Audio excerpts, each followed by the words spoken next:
well, welcome everyone. Can everyone hear me speak?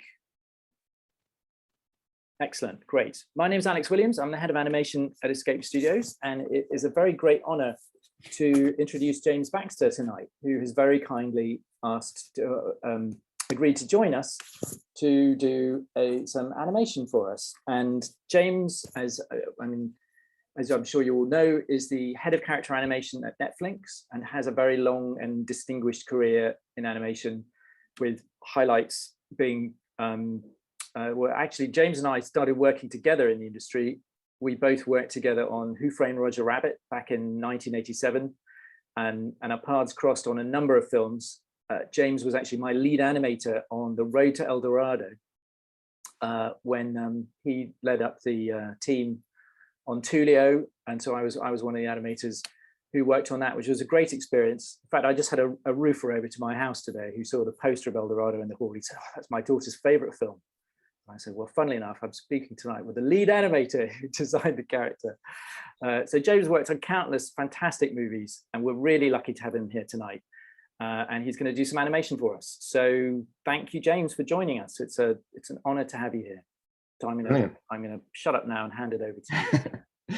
Thank you, Alex. And thanks everyone for showing up and spending a couple of hours of your time watching me draw something, which hopefully won't be too boring. I know animation takes a long time, but hopefully I'll get something done, which will be interesting.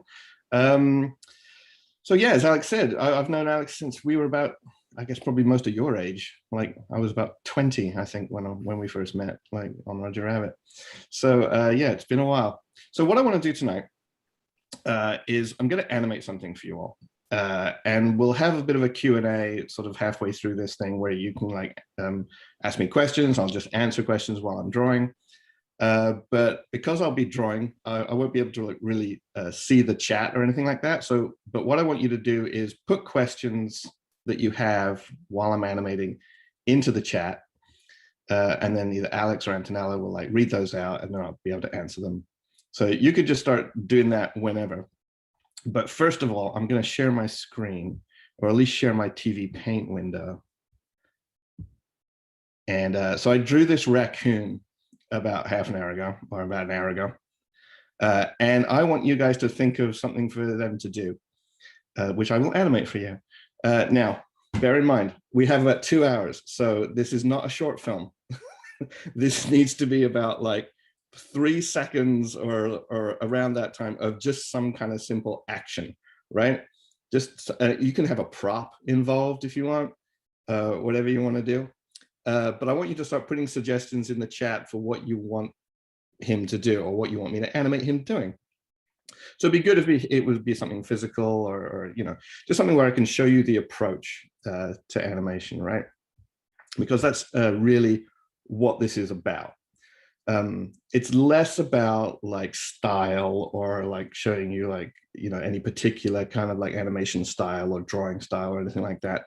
It's really just about how to approach a piece of animation from scratch and like the thought process behind that kind of thing. So that's what I'm going to try and do for you guys. I've got like, try to open a trash can. I got eating a pancake. I go, oh my gosh, there's so many. There's a lot of you out there. I'm going to scroll back through here. Catch a ball, punch a punching bag. Can he pose victory sign? Scratch his ear. Juggling smaller raccoons. I would like to see him scratch his head, doing a backflip, sneezing. That would be fun. Maybe they do like to eat, don't they? Maybe eating something would be good. Someone said maybe you could eat a sandwich. Someone said like eating a pizza in one bite, and someone said maybe eating a sandwich. But you know, maybe I'll combine those two things. Maybe I'll have him pick up something and eat it. So I get to do something a little bit physical where he picks it up and eats it. Yeah, that'd be fun. All right, that's what I'm going to do. Thank you, everybody, for the suggestions. I'm going to have him pick up something off the ground and eat it. That should be fun. Okay. All right, so let's see. First things first. First thing I have to do is actually think about how to communicate this clearly. Job number one. Hopefully you can still hear me when I turn away from you. Job number one, as an animator, I've got to communicate my ideas clearly. So that's what I'm thinking about doing. So let's see. Quite like the sandwich idea. We can have him eat a sandwich off the ground. So you know what I think I'll do? I'll actually just add a layer and put a sandwich on it. Okay, I'm just going to put a generic, like someone had a Marks and Spencer sandwich and it just dropped out of the packet. I used to really like those like chicken tikka sandwiches that I used to do from Marks and Spencer. I don't know if they do them anymore. Does anyone know if they still do them? Can you still get chicken tikka sandwiches from M&S? I used to eat those all the time on Roger Rabbit. Okay, I think that the range of sandwiches may have changed a little bit. Yeah, but I remember the chicken tikka sandwich from M&S. It was really good. I agree. They were really good. I used to like those. Let's see. All right, so now I need to figure out like how I'm going to communicate this thing. So I have an idea. I'm going to have him maybe just take a couple of steps in, or just sort of jump in, see this thing, pick it up, and stuff it in his mouth. So that's the several things that kind of have to happen. So I'm going to actually start doing some drawings which kind of communicate this idea. It's the sort of drawings I would do if I was storyboarding it, almost like these sort of tentpole drawings, which are really going to hold the scene up. And so I'm making some decisions right now to try and make this as easy on myself and clear as possible. So I'm actually going to get his feet and his body in a position where if he leant over, he could easily pick this thing up. So this is a pose of him that I'm doing after having jumped in or taken a couple of strides in, where he is looking at this thing. So I just need to pose his face and his head. And I'm just trying to construct his face in some sort of semi-three-dimensional way. This is going to be very scribbly, by the way. This is not going to be a nice tied down, beautiful thing. This is going to be me, my first pass, being very scribbly through something. And I just want to create a nice sort of curved through line through this pose. It's pretty much the same as that little pose I drew when I was deciding what to animate. But I'm already thinking ahead, like, how is he going to pick this up? I like raccoons are also so nice and fiddly with their fingers. So I kind of like the idea of him just grabbing it with both hands. But because of that, I think I want to get his hands up into a position where they're sort of nice and clear and a little bit drawn back. And his elbows a little bit drawn back, kind of in anticipation of what he's going to do. And his fingers splayed slightly apart. So you as an audience member kind of start to get the idea that something's going to happen with his arms here. Anticipation is really, something you read about in animation books, and it is so much about preparing the audience for something rather than just the character, right? I'm trying to prepare the audience for what's going to happen next. That really is kind of what anticipation is all about. So I'm just drawing like this, get him in a position. So I drew him in this position so that when he does lean forward to pick up this thing, he doesn't have to change his feet. He doesn't have to take any steps to do it. That's really why I drew him exactly in this spot. So this spot was pretty carefully chosen. All right, so that's like a kind of a target drawing for me to work up to. Let's see, let's get that little, it's easier to read. And now I'm going to turn off this guy. So now I'm just dealing with this. Okay, so I know I want him to bound up into this position. So I will actually end up doing a couple of drawings where he will, let's see, if I plant his front feet here and here and his back feet, I'm just trying to create some possibilities for how he's actually going to get into this position. So if I did like a down position on his hands and his chest, so this would be a down position on his chest. I'm not really timing this out yet, but I'm just doing drawings which I kind of know are going to have to be there. And having done enough quadrupeds, and even though this guy's sort of a semi-quadruped, I know that this front position on his arms should work because his left hand will come down first and then his right hand will come down. And then his chest will hit that bottom position right after. So I know already kind of where those things need to be. And then his back legs are going to be coming through and his back bending at this point to make that happen. I'm just going to leave it at that for now. I'm sort of working backwards a little bit into this position. So let's turn on another one of these drawings there. And I'll make sure now I'll do sort of an up position on his front end. So he's going to jump into this thing. Again, I don't know exactly what the timing is going to be yet. I have a rough idea. There's probably going to be about 4 frames between this one and that down position. He's pretty small, he's pretty quick. But this one, if I have him kind of stretched out, just having sort of leapt off of the ground in a bit of a sort of a bunny hop, then this front leg, the one that comes down first, his left is going to be up high like that, and then they're pretty much together. They're very close. So it's something like that. So it'll be that, and then he'll get into this. So these are kind of my targets, sort of signposts along the way, kind of thing. Let's get my sandwich and pull it out here so I can see it. So again, I'm just choosing sort of random frames to draw these things on. And let's do the drawing where he has actually grabbed the sandwich. I know that has to be there. So if I've done this right, hopefully I can get him to reach out, grab this sandwich with both hands, and get his thumb over the top and make this really. I think if I do it like this, he'll probably have to flip this sandwich over as he picks it up, to stuff it into his mouth. But roughly, I'm going to do that. I mean, I could have him take a little half step. Maybe that would be cute. Maybe have him take a little half step with that foot forwards into this pose, and his hips rise off the ground a little bit.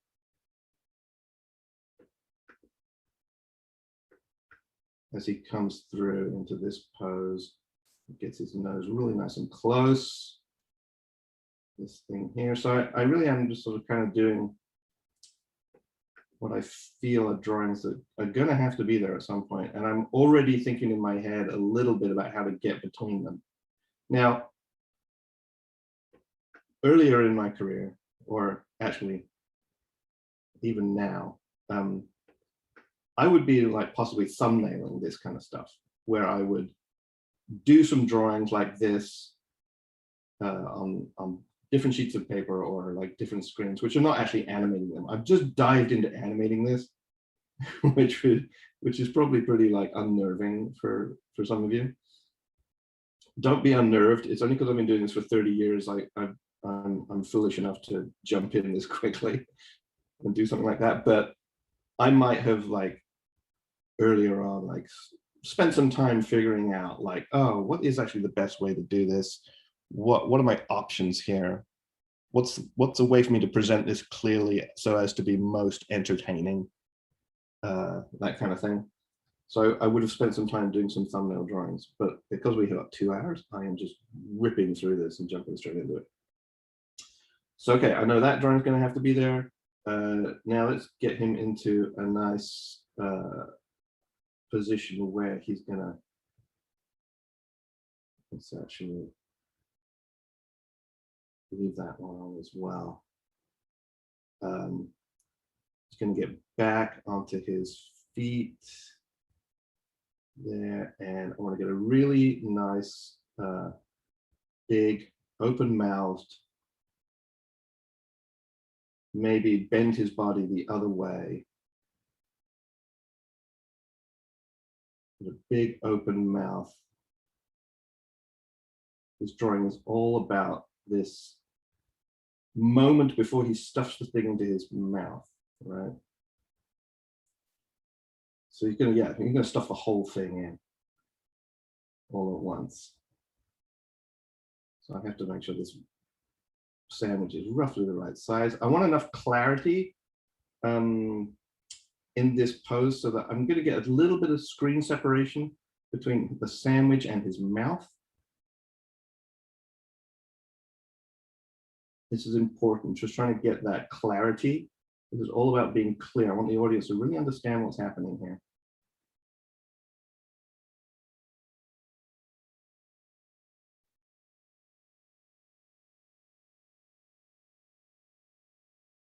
And might be some fun things you could do with his chin down there as he opens his mouth. I'm looking for drawing opportunities to communicate some fun things about what's happening. So I've got his fingers here, splayed wide apart, got his thumb down the other side. I've got his other fingers over here, so his other hand. I'm just trying to be really clear with what's going on while trying to create the right rhythm through the drawing, trying to create this sort of backward bend, chest out moment so that it feels different. So you can feel there's a change going on between these two things.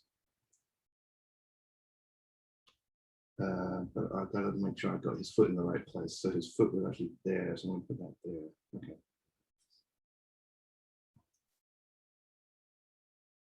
That, I'm not really bothered about the tail.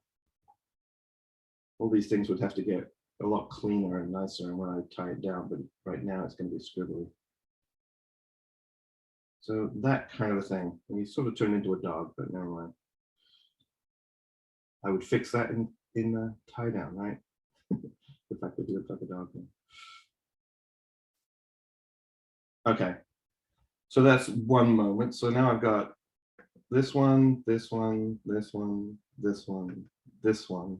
And there might be a little moment happening in between there and there for sure. And then we have to decide what's going to happen after he stuffs it in, which might be the fun part. So let's see, let's actually think about this. This is a little harder. This is a little more, what's actually going to happen here? And how do I communicate that? Certainly, I think just stuffing it in first and getting this nice full-cheeked kind of pose where he's like, maybe got his finger still in his mouth, and maybe do a chew and a swallow if we've got time. Maybe if we have time. Let's see, we might have time, we might not. So yeah, let's actually do one. If he shoves it in there, this is going to be the interesting part, so I want to get to it for sure.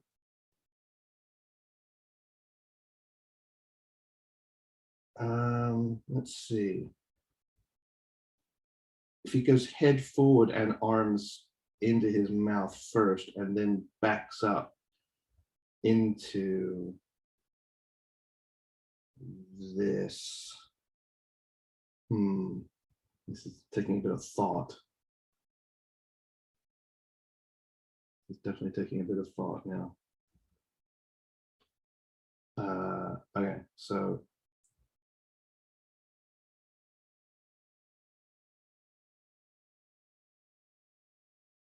I'm gonna have him pretty much here.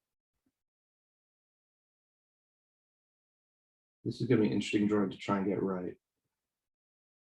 And it's gonna go wrong at the beginning here. It's probably gonna go terribly, terribly wrong for a while. But I just gotta like work at it and figure it out until it's not wrong. Okay, so I want to have this sort of fingers sort of still in his mouth a little bit, mouth cheeks completely full of sandwich.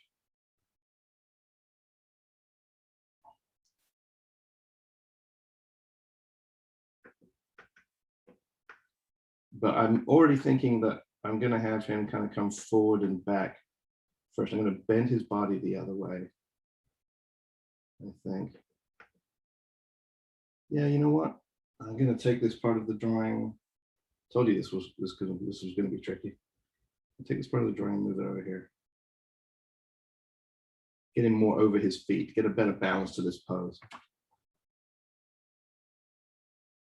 Okay. That's better. And then let's think ahead. This is a crazy amount of thinking ahead, but I think as I settle into this pose, I will probably break up the timing by having his arm come out of his mouth, or at least one of them. I'll leave the other one in there. I'll leave that one in there, maybe all the way up to the wrist.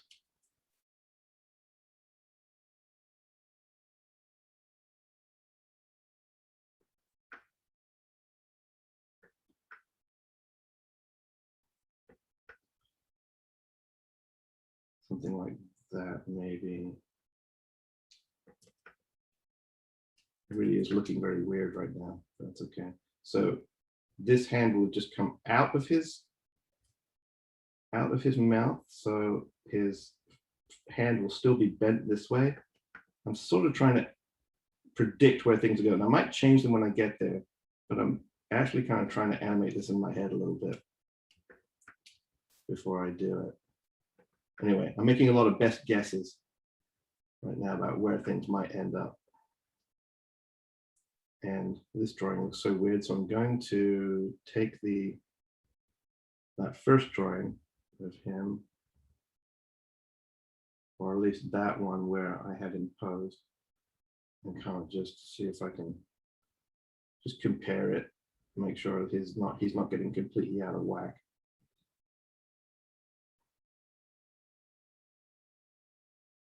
As far as proportions go.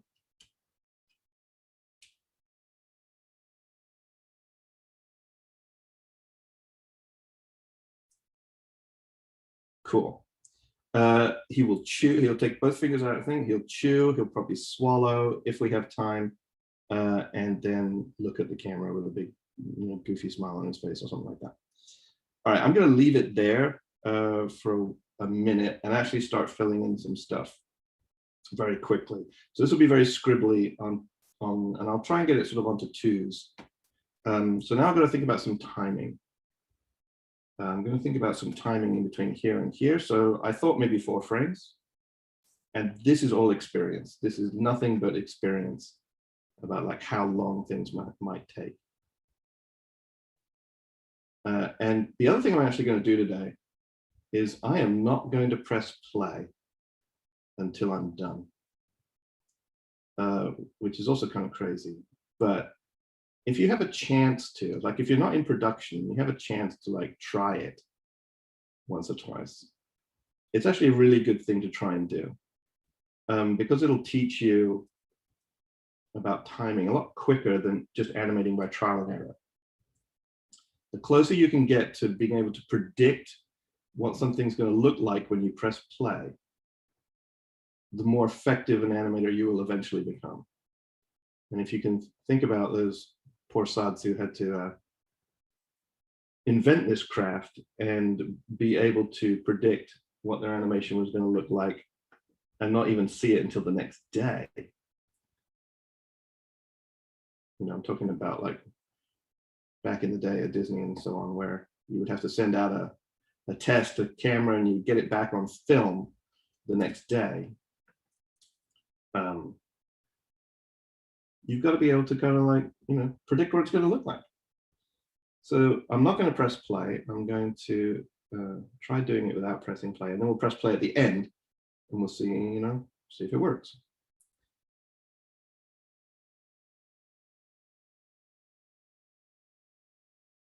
Okay, so I'm just fleshing out these drawings just a little bit.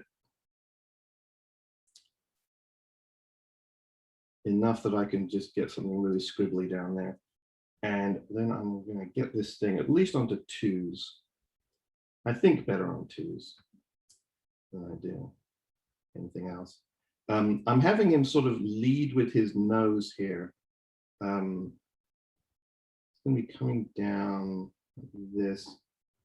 So his head's actually going to be tilted down even more than it is on the next drawing, even more than it is on this one.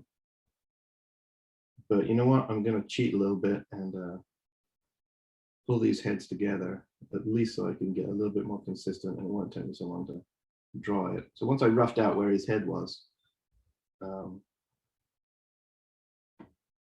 but now I'm going to tilt his head sort of in place while I'm here, so I get the right angle on it. But at least I'll get like a bit of a head start on proportions and stuff like that.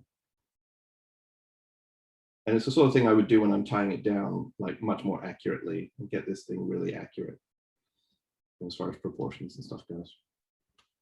But for this first super rough test, that's okay. So yeah, he kind of comes down with his nose first, and then his head starts to tilt up.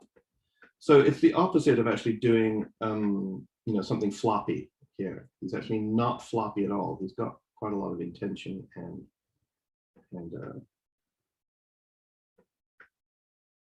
so I'm going to have this reach for the ground.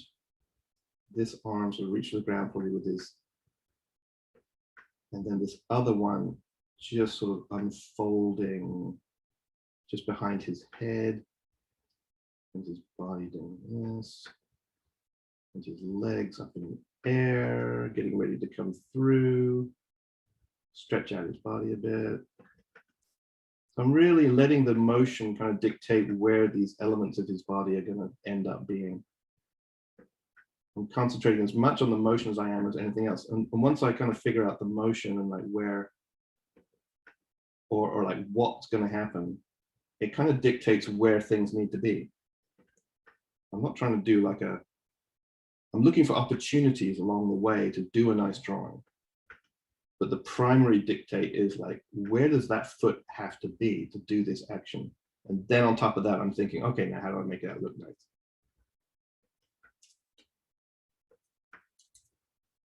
Okay, so that's that on 2s. You know, if I work backwards a little bit, let's see. Let's bring this out and give him another couple of drawings in there.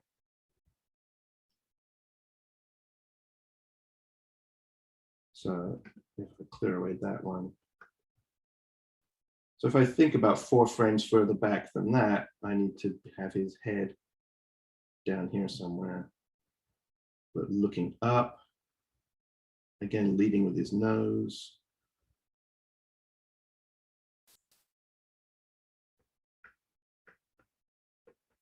And that foot will be on the ground there somewhere. And then we'll do one in between these two as he jumps up, sort of bouncing ball kind of time a little bit, following that arc through there, and hopefully this should actually hook up nicely with the spacing. So I'm looking at the spaces between these drawings as much as anything, just like how, and I think he'll just have his fingers just peeling off the ground at this point, and the other hand will be coming through that. This is rear end is on the ground back there, but that kind of thing. It's going to go really fast, so I'm just going to like very scribbly just put it in like super fast. Scribble, scribble, scribble. Okay, and then we'll give him a couple of, we'll give him some blank frames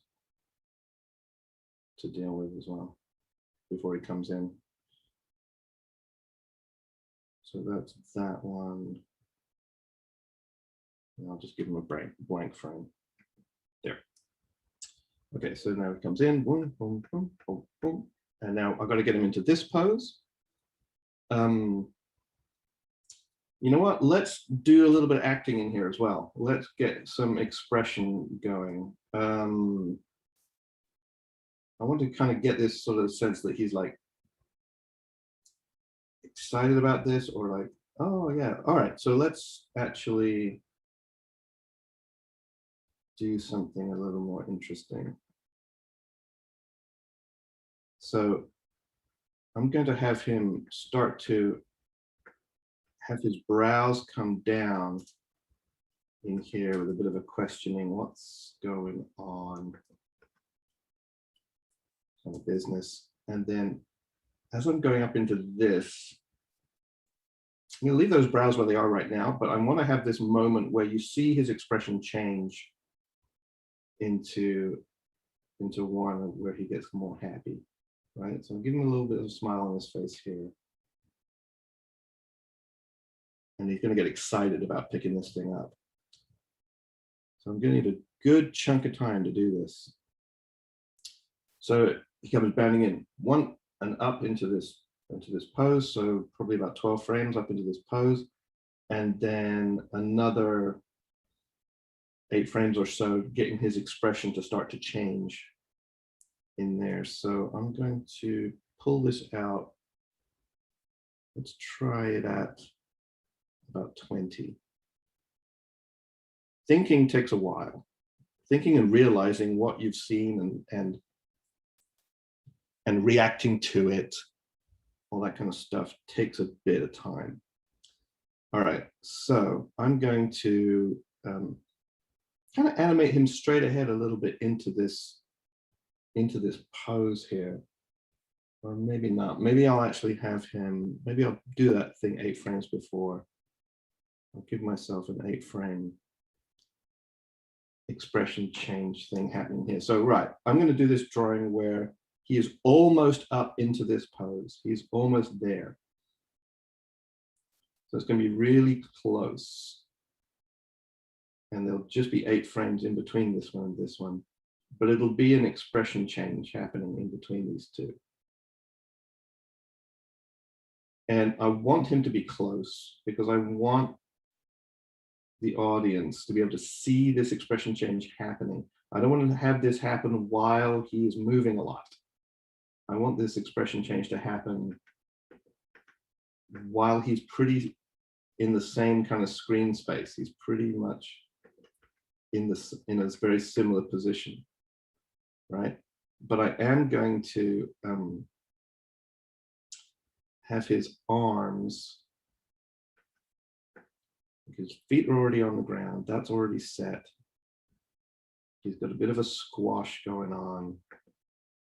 His back is probably more bent because of how squashed he is.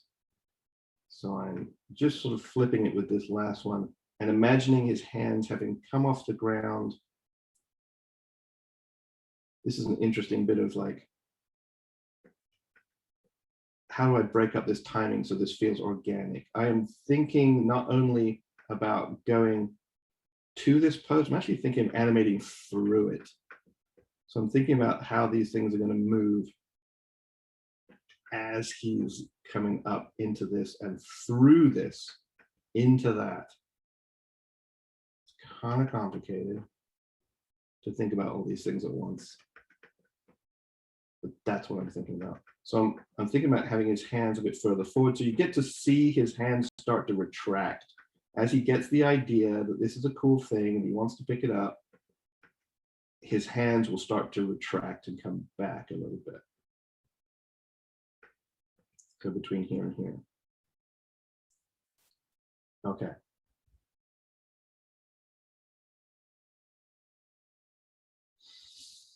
All right, so now I've got 12 frames to get into this position. And I'm just going to go straight ahead on 2s. I'm doing it pretty quick. So he comes down and then leave these on the ground and then get him nice and squished.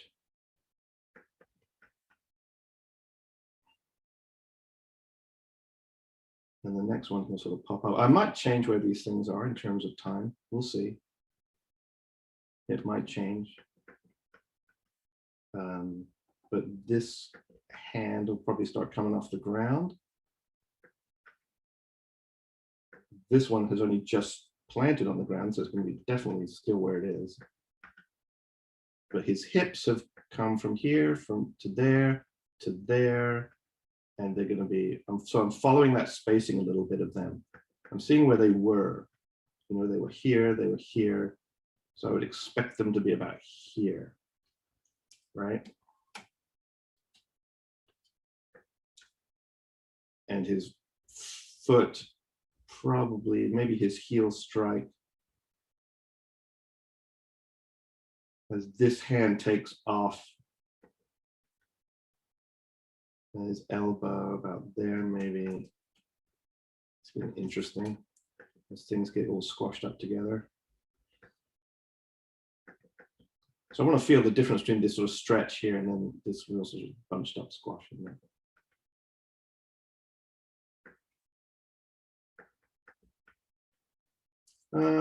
Yeah, you know what? I'm going to keep his head kind of at this angle for now, I think.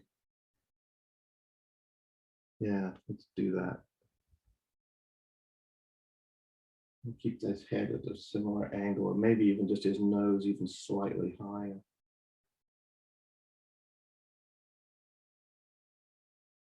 As his brows continue to come down, get enough time with this brow down kind of idea before his brows and expression changes when he's at the top of this thing. So he gets nice and fat and squishy. All right, something like that. Yeah, and then his tail, let's see if I'm doing his tail right. I'm not doing his tail right. So I got his tail down here. Let's just have it do some tail work for a second. And then his tail following this line of action should be up about there somewhere. So that was totally at the wrong spot. Get rid of that.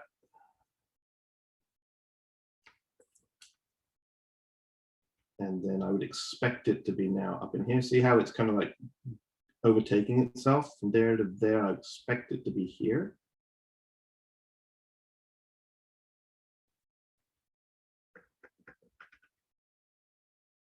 Like that. And then let's keep going on twos. As we get into this one, this might not be, this may be 8 frames, we'll see. We shall see. And then I'm going to start favoring, but arcing, I'm still arcing around his nose. See how his nose is coming in? This path, this little sort of roller coaster path around there. I'm going to keep following that path. I'm getting a little closer to this top one. But I'm going to keep following that path around there. Again, I'm going to just, I do this on heads a lot because, you know, they're hard to draw. I'm actually going to reposition it. Now I know exactly where I want his nose to be. I just, oh shoot, I did that wrong. Now I know exactly where I want his nose to be. I can put those there and actually in between that a little bit in place. You know, this is so much easier in CG, right? You don't have to worry about consistency. It just happens.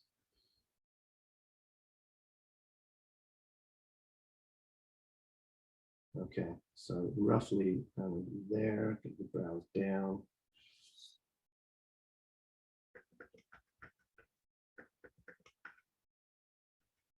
And then this foot's going to be down.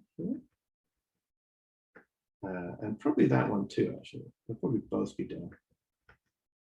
And this one having just his fingers having just lifted off the ground.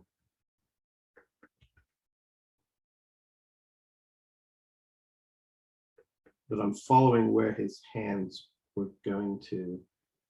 And hopefully, you know, as they pop out in front of him, I'll be able to animate sort of through this key so they'll keep going.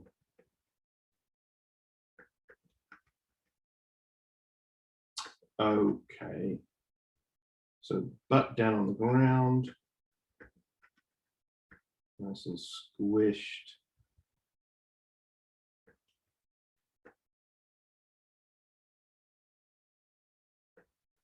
And tail having,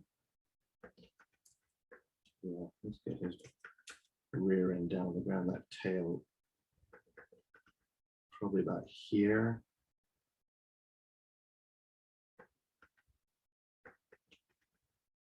And his hand coming up there. This is a really weird part of the lecture for me because I'm just sort of talking to myself in the middle of my house. And I'm really hoping you guys are all still there and you haven't buggered off to watch the football.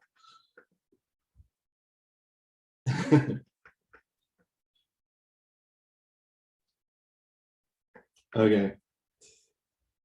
Yeah, all right, and keep going. Just get there. I'll get it close. I probably won't do all the in-betweens to get it in there, but I'll probably get it close. I'm still going to favor this one in here.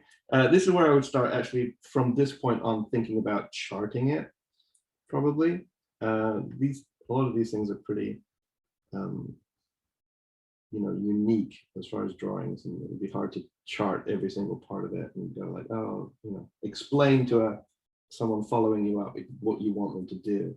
So that's really what charts are. They're just a method for you to explain to someone else where to put drawings.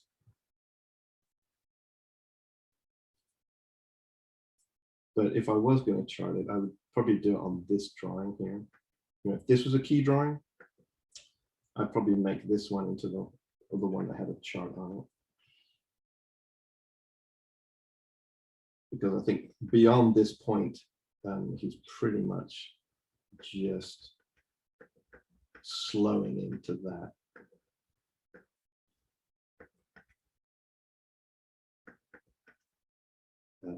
Yeah, so I'm gonna get his hand out there.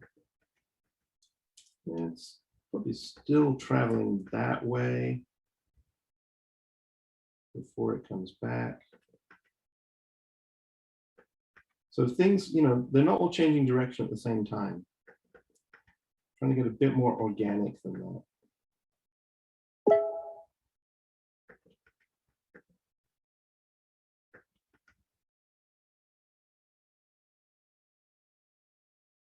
In his feet, then I'll probably just have his tail with just the end of it, or maybe even sort of squash it down a little bit as it hits the ground, sort of like a nice bit of a squashy pancake feel to it before it recoils back up again. So even though this is super scribbly, I am thinking about the more subtle aspects of it. They're just not, they're not accurate yet, but I'm thinking about them.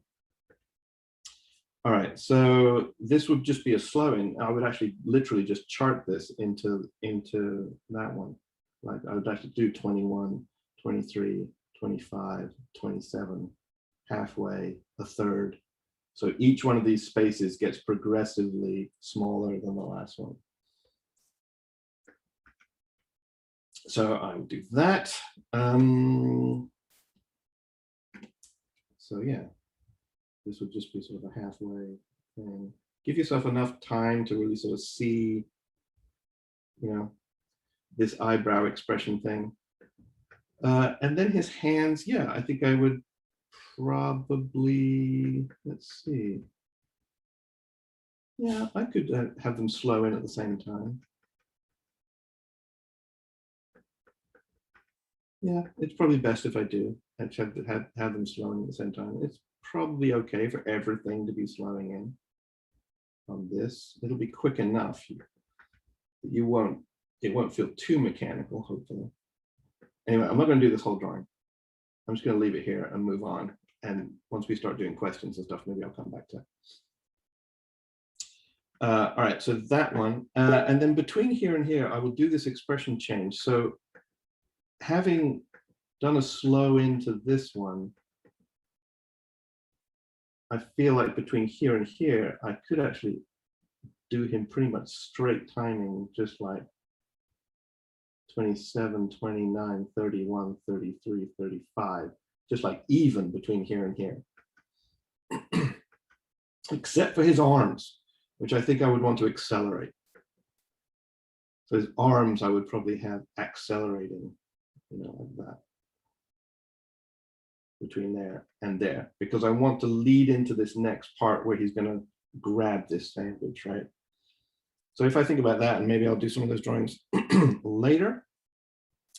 Now I got to get to this part where he grabs the sandwich down here. Let's just draw this out just a tiny bit clearer.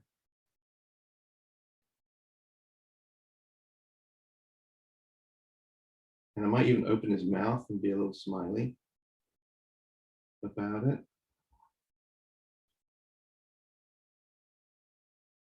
But in between here and here, oh, sorry, not there and there. In between here and here, I want to have him just kind of take an extra anticipation, sort of rise up just a tiny bit. So he'll be going even timing and then actually a bit of a sort of a rise up.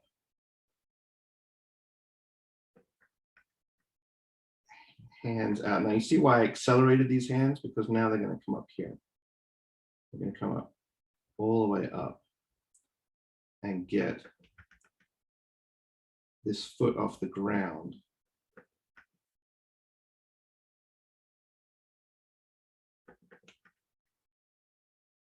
And really get big with the expression.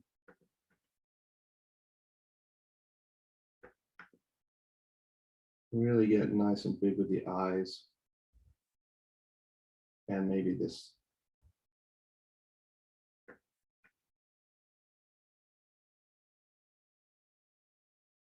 It'll just sort of be this rising up expression change. Fingers out.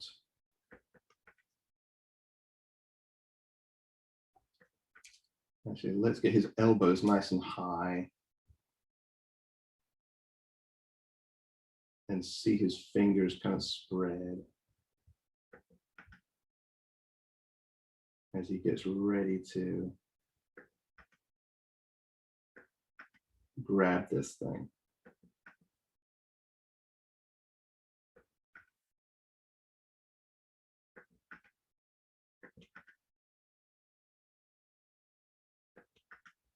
And get his foot off the ground. Boom.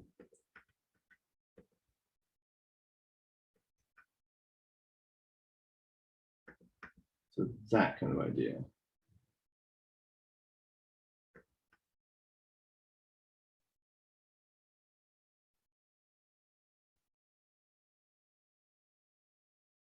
Okay. So yeah, about 4 frames later, I think, on that. So he will accelerate into that. I think this would be, yeah, it'll be kind of quick. But yeah, so I'll favor this one. In fact, I will do more than that. I will favor it, but also actually have him come back in a little bit of an arc too. So if I put his nose about there where I want it, so that it kind of does this circle a little bit, then I can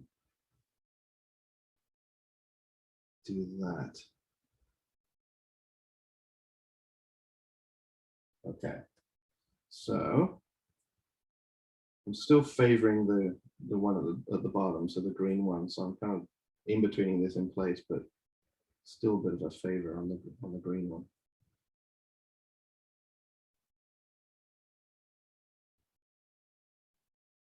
And when I would tie stuff down, I pretty much go kind of in a similar order to doing this, like doing these. I would do these drawings roughly in the same order that I'm doing them now, as I would tie it down, and just doing this process all over again, but much, much, tighter and more accurate, right? So I know this is accelerating through here. This elbow is accelerating through there. So I can actually, I think, if I want,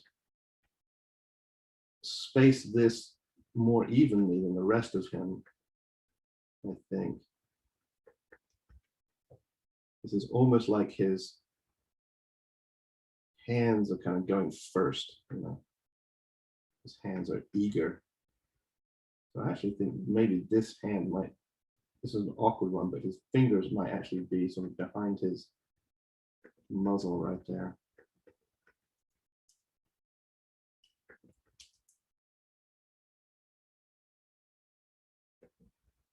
Yeah.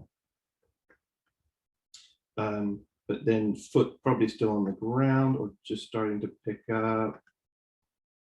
This one obviously on the ground, his butt still down there, favoring the down position.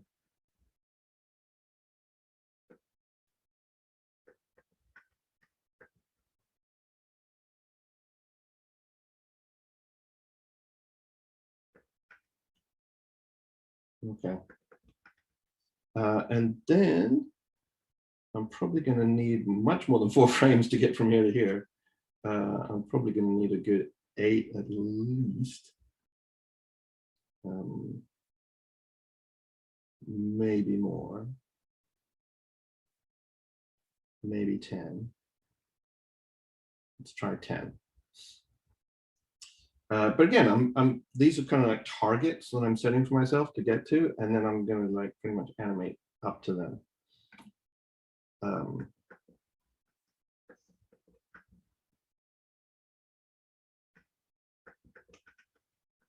So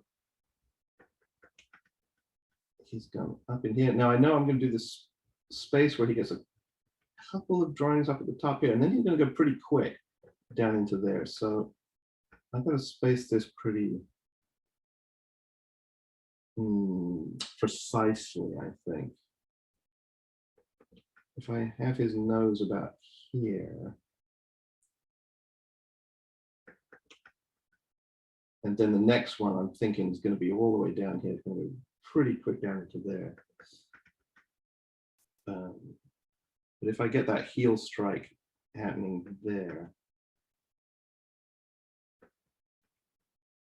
have his butt even more off the ground, maybe,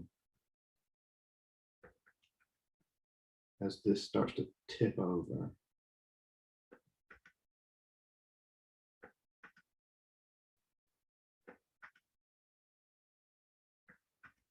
So you get to see that knee straighten out a little bit as he reaches for the ground. I'll have his tail just kind of like pick up off the ground just a little. I don't want to draw attention to it. I don't want to have like the audience kind of go, what's going on with his tail? I don't want to look at the tail at all. But I really am going to sort of lead with the hands almost. So I'm going to get his hands pretty far out in front of him.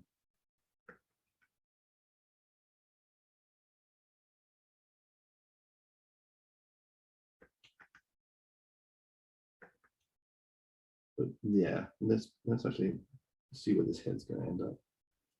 Put his head there, put his nose there. And then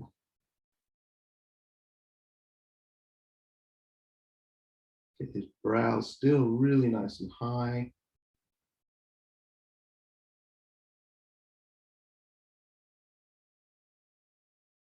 And it is 5 to 11 where I am in the morning. So we're almost done with the 1 hour. So let's start with some questions. If you guys have any questions, maybe we can get Alex just want to start reading some of them out. And they don't actually have to be about what I'm doing. They can be, but it can be about anything you want, really.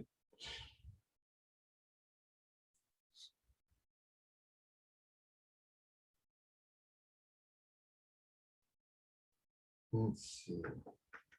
So someone want to read out a question to me from the chat? Yeah. So, okay. We have a few questions. So let's start from the beginning, James. So just to confirm, what program are you using? Oh, I'm using TV Paint right now. You know, I've used Harmony before and for certain things, like Klaus was animated in Harmony. But yeah. This is TV Paint, which is pretty like standard, and I like it because it's pretty intuitive. And do you recommend anyone in particular, or? No, not particular. I like using TV Paint for this kind of thing because it's a simpler, slightly smaller program than Harmony. It's less ways to get lost in it. But obviously you can't do quite as much as you can in Harmony. There's less sort of manipulation tools. Okay. in 2D Paint, but it's really, really good for just doing like regular old sequential animation like you were doing it on paper. Okay. And do you think that 2D animation is easier than 3D animation? No. I think 2D animation is probably a little trickier than 3D. It all depends on how your brain works, right? I mean, every animator is a little bit different. But you know, hand-drawn stuff can be, you know, it can be tricky because you got to be able to draw it at the same time as you're animating, right? So that can be hard. Maggie then was asking, how did you get into animation? How do you think it's possible to get into animation without any experience or background in it? Well, I was pretty much self-taught. So for me, it was a question of teaching myself how to do it, where I started from books and just started experimenting. I mean, the great thing about you guys right now is that you've got such access to different tools and stuff which were just not available back when I was starting to do this. So I had to like get a Super 8 film camera and point it at the ground and draw some stuff on paper and start shooting it, and didn't see it till the next day or even a week later. But you know, the great news is you guys can just get a piece of software and just start playing with it. So, and do you have any tips for them, like for someone who is starting probably his career in animation? Well, to do that process of learning your homework, right? Where you are, just start animating. If you want to be an animator, that is, just start doing stuff. I would try and take it sort of one bit at a time. It's a bit tricky sometimes when you're trying to learn everything all at once. So if you're just trying to learn how to communicate with drawings and communicate through expression and things like that, then yeah, just do drawings like you were storyboarding something. And don't get too bogged down in the mechanics of the motion. So you're concentrating on one part of animating at a time. So you're not having to think about everything, because you know, animating can be a bit daunting because you have to think of everything all at once. So if you just sort of separate out those different tasks, so spend some time just trying to do, you know, communicating with poses and drawings and stuff like that, like you would if you were storyboarding something. Or if you want to work on the mechanics of something, just do it with stick figures. You know, don't do it so that you are worrying about how to do drawings, or like if you can do a walk cycle or something like that. Just animate it with stick figures, you know, instead of, you know, trying to you know, get all the drawing right. So you kind of separate out these tasks a little bit for yourself, so that you can like figure these things out, right? Yeah. Yeah, that's what I would recommend. And would you recommend also any books for, particularly for 2D animation? Well, Dick's book's awesome. The one that's on the shelf behind Alex there. That's awesome. Animator Survival Kit. Yeah. Is super cool. The Illusion of Life by Frank and Thomas Nolly Johnson is also super cool. It's as much sort of an animation philosophy book as it is a how to animate book, and an animation history book as well. But it does have a lot of really good advice for approach and developing character and things like that in it. Dick's book is a bit more technical and actually has a more of a how to, you know, put the drawing here, here, here, and here kind of approach to it. So in combination, I think those two books are really, really good. Right. Eric Goldberg's book also is really good. Crash Course, isn't it? Animator's Crash Course. Yeah, that one's a good book too. Right. And then what have you found the hardest thing to animate for your career?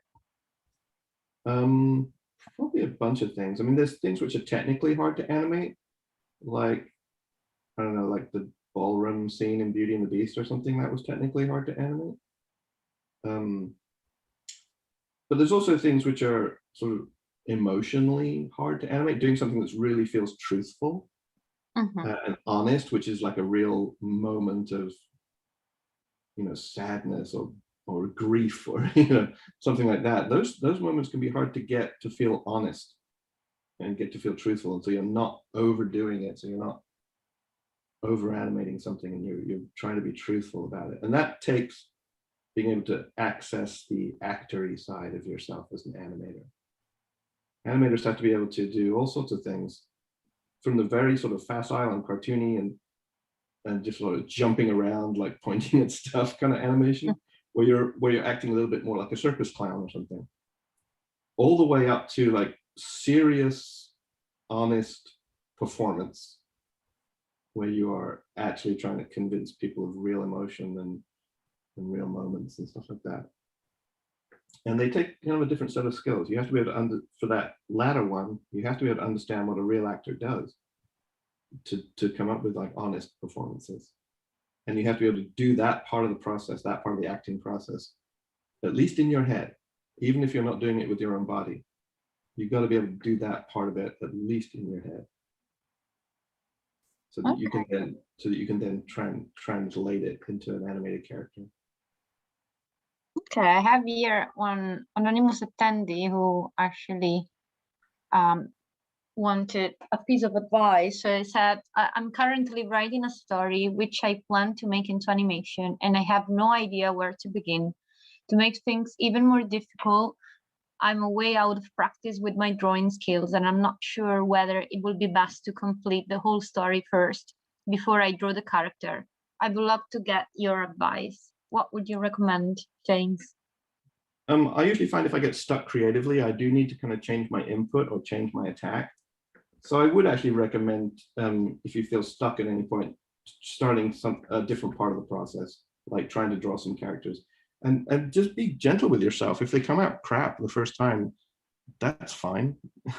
You will have gotten rid of some crappy drawings, and then you can move on. And it took me a good 2 or 3 months when I started on Spirit, doing bad drawings of horses before I got confident with the anatomy and with like okay, I'm starting to get this now.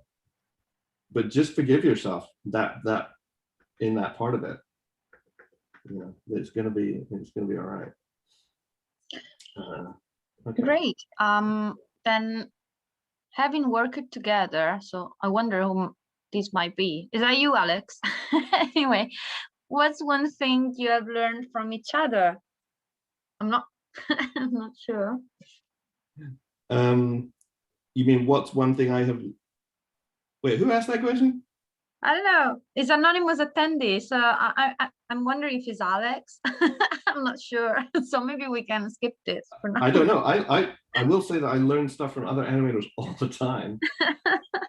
For sure. Especially like going from project to project. You have to kind of sometimes do a bit of a gear shift, where you're like, oh, this project is a different style.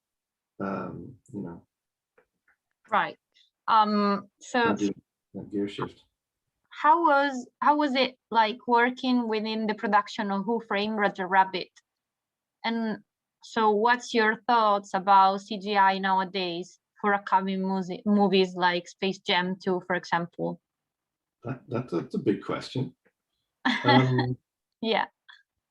Well, working on Roger Rabbit was super exciting, scary, daunting, just because it was my first job. And but just unbelievably exciting, just for being on a film. That was really, very, very cool. And I just learned so much. I learned way more just being around other professional animators for the first time and seeing them work. It's part of the reason I like to do this. Is just like having the opportunity to just sit down and watch somebody do it. Was so valuable to me when I started working. It's like, oh my gosh, it's slightly different than it is in books. When you actually get to see someone like try and figure something out. So yeah, that process was really useful to me. And that's what I really got a value out of, like working on Roger Rabbit for sure. And just trying to learn my craft for the first time. Trying to learn the right approach to things. I did nothing but eat, sleep, and animate for about 10 months. Okay. And then someone also in the chat was asking, what scenes did you animate in Beauty and the Beast, and what challenge did you came across? Well, I was supervising Belle on Beauty and the Beast. All right. So, you know, I was doing exclusively her. I did a bunch of the opening song. I did a bunch of the reprise song where she comes out of the house and goes out into the fields and does her Sound of Music bit, you know, on the hillside there. I did the ballroom scene as well, and just a bunch of other shots of Belle throughout the movie. There was a crew of people working on Belle, but so I was supervising them badly. I will say I was supervising them badly because I was 23, I think, when I did that, which is probably a little young to be supervising a character like that. Well, all experience. Exactly. So yeah, so that's stuff I did on Beauty and the Beast. I wanted to do more, but I got very stressed out because it was my first job and I got sick, and I had to kind of like, I wanted to do like the part where, you know, the beast kind of like dies, or, you know. Okay, and yeah. and do you have any advice on what to include in a portfolio? So if someone is looking for his first job in animation, what would you recommend? I would try and, a couple of things, try and sort of tailor the portfolio to what you want. You know, like, don't just send out the same portfolio to everybody. You know, like if it's a, you know, a particular type of show that you're trying to get a job on, then put in the work that most reflects what they're going to want on that movie or on that show, right? And have that sort of upfront, you know, on your portfolio. Don't make your portfolio too long. Definitely put the best thing you've ever done first, as long as it's appropriate. And also, I would say, try and do stuff which is also has the feeling that it's telling a bit of a story. That, you know, if you're doing character design, for example, don't just do characters just standing there. You can do that, but also do drawings which kind of show a story moment or show who the character is, you know, rather than just what they look like. Okay, I think that's great. And do you have any advice for timing your animation and knowing how long movements should take? I mean, at first I started thinking about stuff and using a stopwatch or using my watch, and I would like try and think it through and like figure out, well, how long does that actually take? And I would imagine it, and I would look at my watch and I would try and figure it out, you know, how many frames. I'd take my best guess about how many frames that would take to do something. So there's a bit of a difference between what you might call timing and spacing, right? For me, at least, and animators are probably going to give you different answers to this question. But for me, at least, timing is about like the big blocks of time that it takes to do something. So, oh, it takes about 20 frames for me to do this thing. Like what you see I'm doing now. I'm like saying, oh, it's going to take me about 12 frames to get here. Okay. That's kind of how I feel about time. Or like, I need to hold this pose for about 24 frames or something for you to get the idea of what they're thinking. Just these sort of blocks of time. You know, how long it's going to take to get somewhere, or how long you should hold there when you get there. That's kind of how I think about timing. And then spacing is just the individual minutia of like how you space the drawings on your journey to get there. Whether it's aggressive and you have like a really big space and you're doing something very snappy and cartoony, which I'm not right now. I'm doing animating in a pretty grounded Disney style right now. I'm not being super aggressive with the timing or like super cartoony like a Warner Brothers cartoon. You know, I could be, but I'm not doing it. So that, you know, is like how I think about spacing. Okay, so would you say that you like trying a variety of styles? So or do you find yourself sticking to one type of art, to animation? Well, certainly I'm animating right now because I'm trying to do this without thinking. So I'm animating right now in a style that I'm most comfortable in, Okay. which is that sort of grounded sort of Disney style. I do enjoy doing much more cartoony stuff, but I have to really think when I'm doing it. I have to like concentrate and like make myself be more aggressive with the spacing and the timing and things like that. So I'm not being too languid, with things. Okay, and is there anything you haven't tried in animation yet, or that you would like to try? I don't know. I mean, there's certainly films I wished I could have worked on, which I didn't get to work on, but I wish I could have worked on like The Iron Giant or something, or Lilo and Stitch would have been fun. And do you have any favorite shots of animation that you have seen? Of other people's animation that I've seen? I've Yeah. always been a huge admirer of Eric Goldberg's work. I think he's a genius for doing that kind of cartoony animation. All of his stuff with the genie was like incredibly inspiring and amazing. He's just a master at that. I like Sergio Pablos' work a lot. I liked his work on Treasure Planet. I thought was really great with Dr. Doppler. I thought that was really very well done. And like Alex's dad, like Dick, I was a big fan of Milt Kahl, and probably Richard Williams and Andreas Deja are probably like responsible for me like starting to have that. All right. Like from Milt Kahl.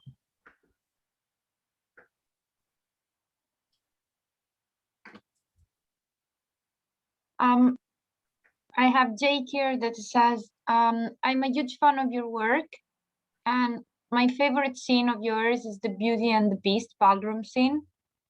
What was the process like animating that scene?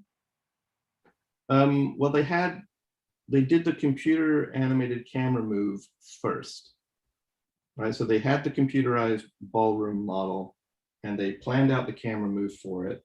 So in some ways, it was a little bit like working on Roger Rabbit, so that I was animating on top of a pre-done camera move. But instead of a live action camera move, it was a computerized camera move.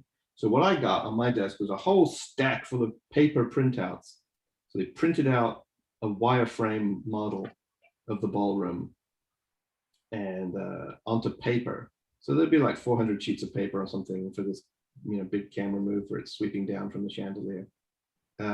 And they also had a stand-in bit of geometry for Belle and the Beast, which is very sort of rudimentary. It was like a sort of a pepper pot shape for Belle, and just like a big brick for the Beast.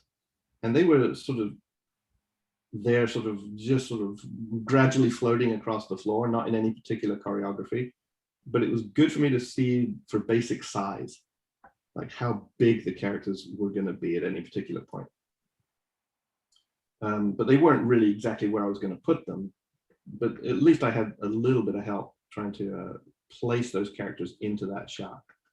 Then it's really a question of trying to plan out the action very precisely, because unlike a lot of animation, when you're doing a piece of animation like that, you've got to know, you have to commit to the frame something is going to be on, because you can't really change it later very easily. Once you decide what's going to happen, you have to kind of commit to it. So I would figure out what they were going to do. We had a couple of dancers that showed me the basic, what type of steps, would be suitable. And I knew I wanted him to spin her out one direction, and then have her come under and spin the other direction, because I really wanted to do that crazy Sleeping Beauty dress thing where the dress wraps up and then unwinds itself. I just wanted to do that. So I asked the dancer to do that for me, and she didn't have a fancy dress on or anything, but just so I could understand the steps for that. And then it was a question of me really picking those frames and committing to them. Okay, frame 157 is going to be the most extreme part where she's out this way and he's over here. And they're, you know, it's the extent of her spin. So I would just start doing those poses and trying to get them as accurate as possible in terms of perspective. Okay. And then start breaking it down from there. Yeah. It's a tough process. It's quite long process. But it's a lot of thinking ahead and committing to frames, because you can't change the timing later. Okay. And then let's see. So what has been your favorite character to animate and why? There's been a few. I really enjoyed animating Spirit, the horse. I animated that. That was enjoyable just because I learned a lot. And I really enjoyed animating Rafiki in The Lion King for slightly different reasons, just because I really got to do that sort of fun sidekick kind of character. And Rafiki's only on screen for about 5 minutes in The Lion King.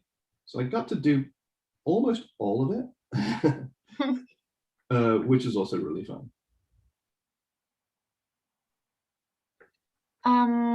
And do you have any tips to keep proportions in animation? Well, you've seen me this morning or this afternoon for you guys, you know, trying to cheat as much as possible. So yeah, I will obviously flip drawings a lot. You see me flipping a lot, trying to maintain my proportions. But again, I will do these target drawings where I will, like, you know, work on these key drawings and try and make sure that they are consistent with each other. So I'm not just animating everything straight ahead. This is a combination of pose to pose and straight ahead, which is actually the milk call approach.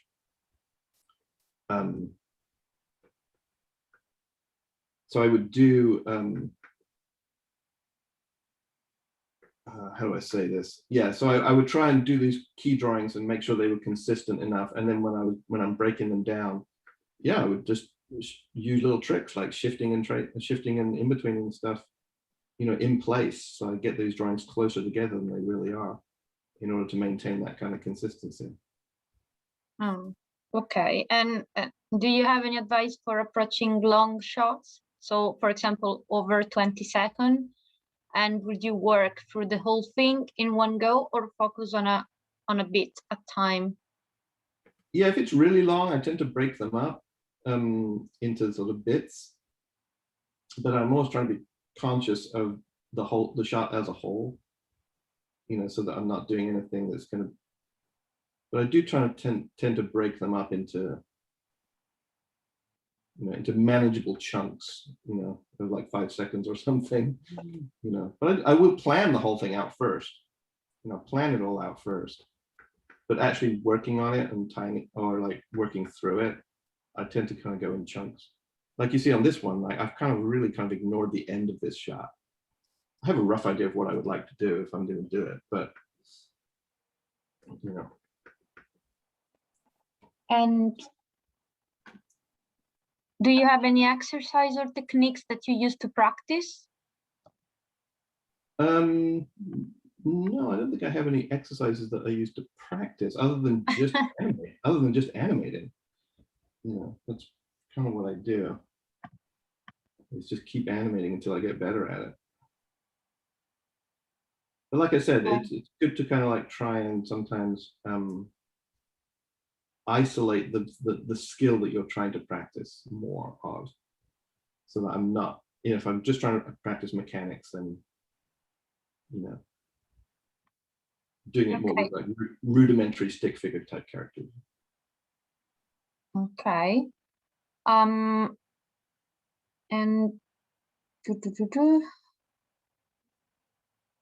what are some of your favorite artists, painters, sculptor, animators? Let's see. I like Klimt a lot, and Egon Schiele a lot for drawing. When I was a teenager, I liked Frank Frazetta, and you know, I just thought he was a really, you know, it's kind of like the silly fantasy art thing, but he's actually a really good draftsman, a really good painter, despite the subject matter. So yeah, I was quite a big fan of that when I was growing up. Lautrec for draftsmanship. They're usually a lot of like things which are. I usually kind of go for the draftsmanship as much as the painting, you know. But if I had to just pick my favorite artist, it'd probably be Klimt, I think. Okay. And let's see, what piece of your animation are you proudest of? And what do you like about it? I don't know.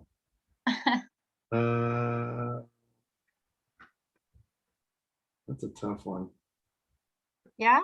Every artist is like critical of their own work, right? So yeah, that's like, normal, I think. It's pretty normal. It's tough to kind of say, like, oh, that was great. I mean, certainly there. I am quite proud of some of the. I think I'm quite proud of some of the stuff I did on Spirit. I thought it was pretty well done. Some of the horse stuff was pretty good.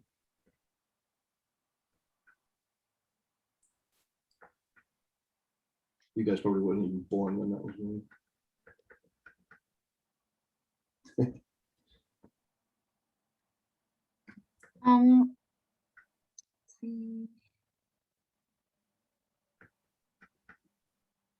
I have so many questions.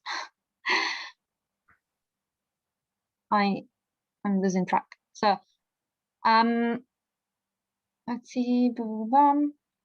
When working on animated films, how much animation are you expected to produce on a daily basis?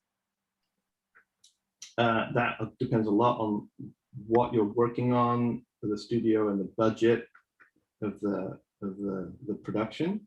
So, like if you're working on a Pixar movie or a Disney movie or something like that, and you're expected to do, you know, you're only expected to do about 3 or 4 seconds a week, right? That stuff. So you can like make it the best thing that you can possibly do.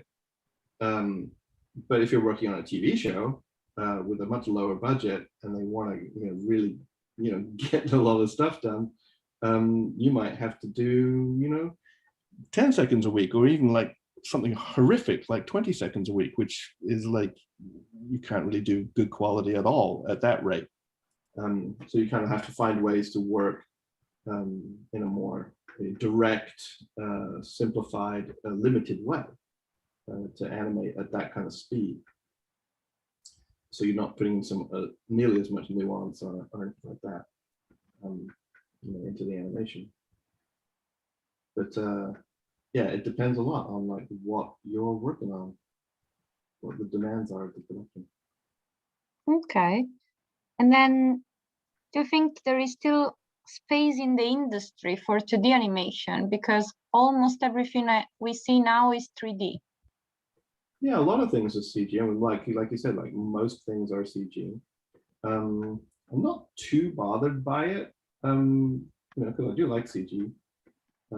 But what I like is that the stuff that is hand drawn that comes out, and there's some things. I mean, Netflix is doing like at least 3 or 4 hand drawn features right now with different studios. We're doing stuff with Cartoon Saloon. We're doing stuff with Sergio Pablos. That are hand drawn feature films. What I like about that is that it's kind of special. It's kind of like, it's not like the normal way to do, or like the go-to method for everybody right now is not automatically CG. And I kind of don't mind that. It means that when you get a piece of hand drawn, it kind of is more special somehow. It's a bit more unique. In the way that sort of stop motion is, you know, it's like a special thing rather than just like the normal thing. And you also find that the crew that gathers to work on something like that are absolutely amazing. The crew on Klaus that I worked with, I don't know if you guys have seen that movie at all, but it was literally the most talented crew I've ever seen on a hand-drawn film.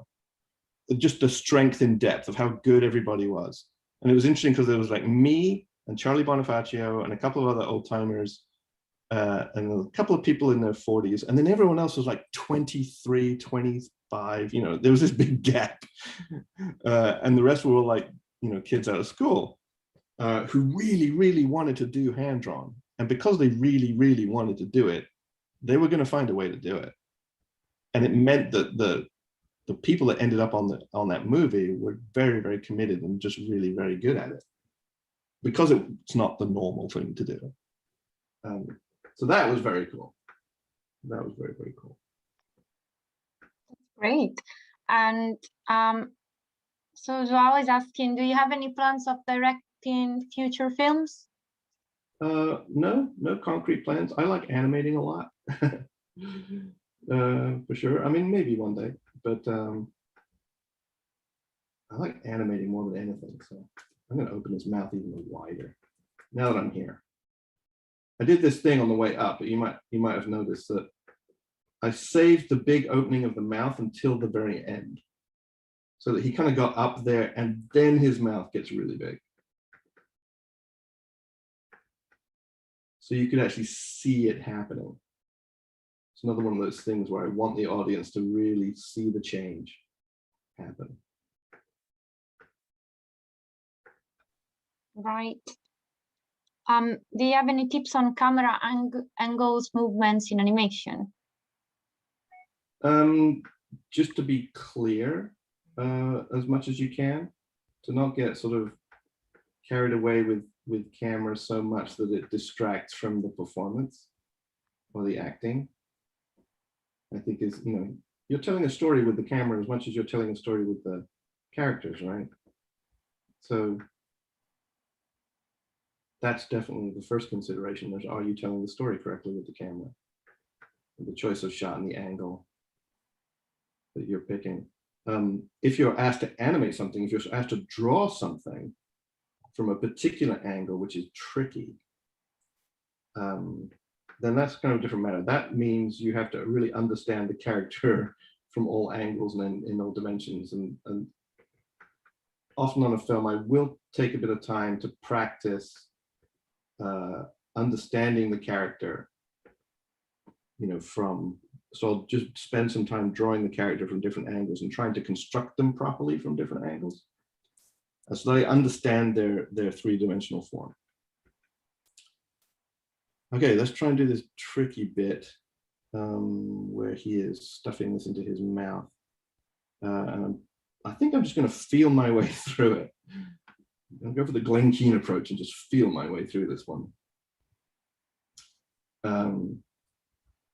So I'm going to actually do, let's see, have the head come forward.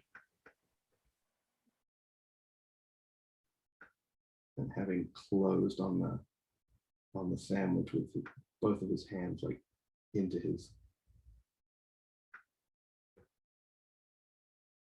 face there. Okay, this is gonna be a tricky transition, I think.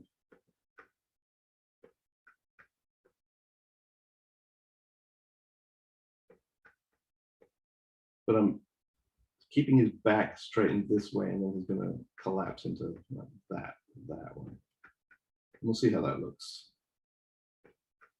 Okay, sorry, I was talking. We can do more questions now. It's all right. So, so Jenna was asking, as a kid, I used to get the how to draw books from Disney with all of the characters. I often think it's sad with 3D animation that kids today don't get to draw those characters in the way we used to do.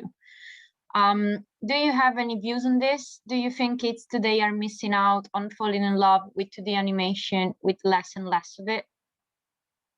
Yeah, I think that's probably a valid concern. I mean, people that are just really get fascinated by it, you can't stop them. They're always going to find it. But I do agree with you that it's a bit sad that it's not out there as sort of inspirational things that kids can like get excited about, you know, without having to hunt it down so much. You know? And what are your distinct memories from childhood films that have inspired your work later in life? I think the first Disney film I went to see was probably Robin Hood when it came out in the 70s. That was my first memory of seeing a Disney movie. And then I think there was a re-release of Snow White, which happened when I was quite small as well.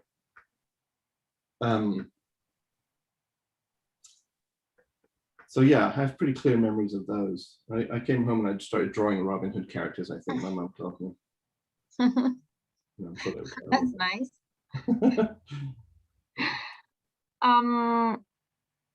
Okay.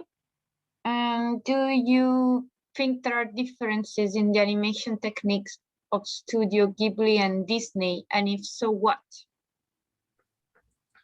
If there's different techniques? Yeah, I guess between like Studio Ghibli and Disney. I think there are. Well, sure. I mean, if you work at Disney, you pretty much know that you're going to be working on a Disney film and all of that, what that really entails, right? That you're going to be doing something which has to sort of fit into that legacy. So it's going to be a certain type of story. It's going to be a certain type, there are going to be certain types of characters and a certain style of filmmaking. Ghibli, at least under Miyazaki, was much more of an auteur-driven studio where it's just like one filmmaker's voice, you know, Hayao Miyazaki's voice that you get to hear, and his style of filmmaking, which I love, by the way.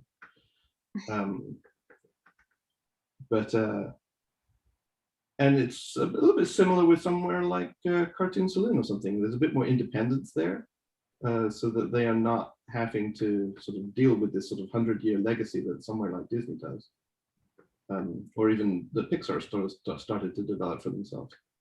So you might say there's a bit more freedom, perhaps, to do stuff in some of the more smaller independent studios, where you can tell different kinds of stories.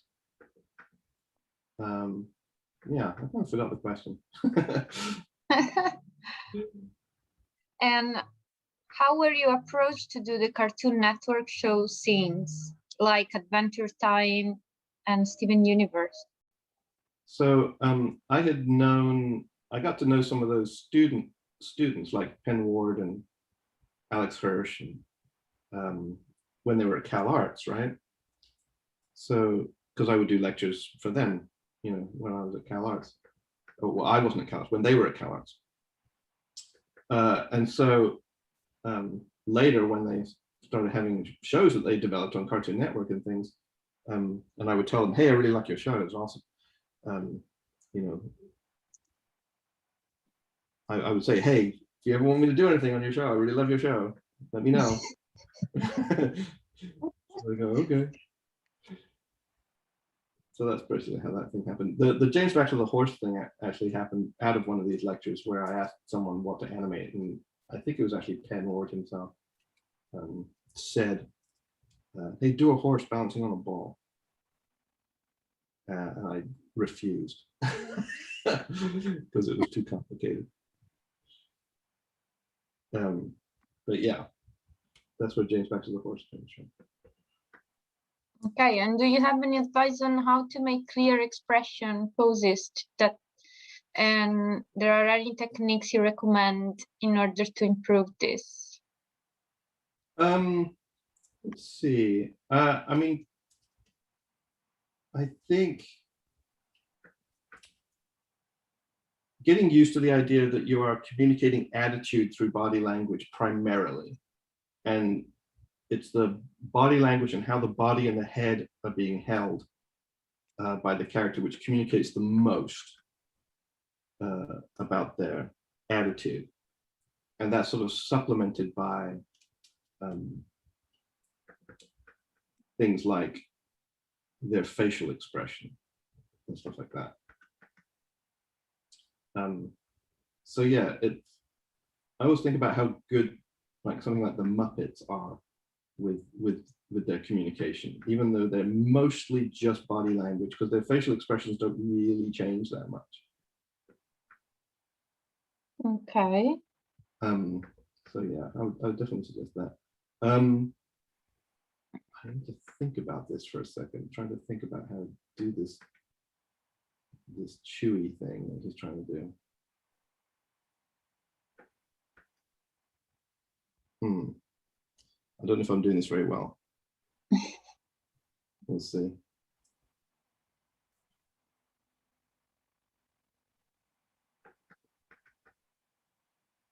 We shall see.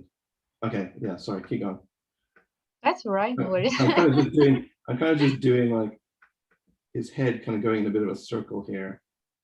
But I kind of feel like I have to figure this out. I'm having his head kind of go in a bit of a circle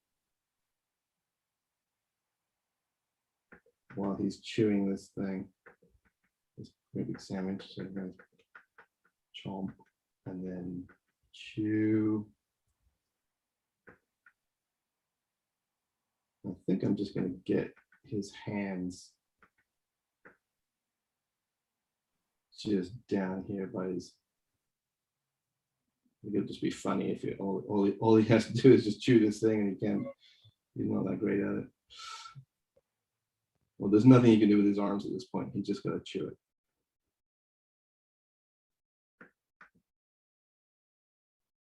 Yeah, sorry, go ahead. That's all right. Was it tricky, the transition from paper and pencil based to the new tablet and electronic pen? It wasn't that bad. It feels a little bit like the difference for me, like for those of you that have done a bunch of drawing on paper, it's a little bit of like, feels like you're kind of signing the back of a credit card or something. It's slippery, you know. And there are things you can do. You can put surfaces on, and you can get like the right nibs on your pen. I've done all that, but it still feels a little bit kind of slippery and not tactile, like a real doing a drawing on paper. You don't get that sort of resistance and tooth, you know, that you get while drawing something on a piece of paper. Okay. So yeah, but it was fine. It was all right. Not bad. Good to know. And with industry standard programs like Toon Boom being so expensive, do you find that knowledge of the specific software to be really a requirement for getting a work? Or could you get by with knowledge of fundamentals and a decent portfolio real? Yes. Yes, okay. I mean, places like, you know, Jamfield or Mercury or somewhere like that in Canada, you know, do a lot of like things in Harmony. If they can see you're a good animator, they'll spend some time and they'll teach you. They'll teach you. They'll just do a little. And they have, you know, not internships, but they have like entry level training program stuff that they do there. Okay.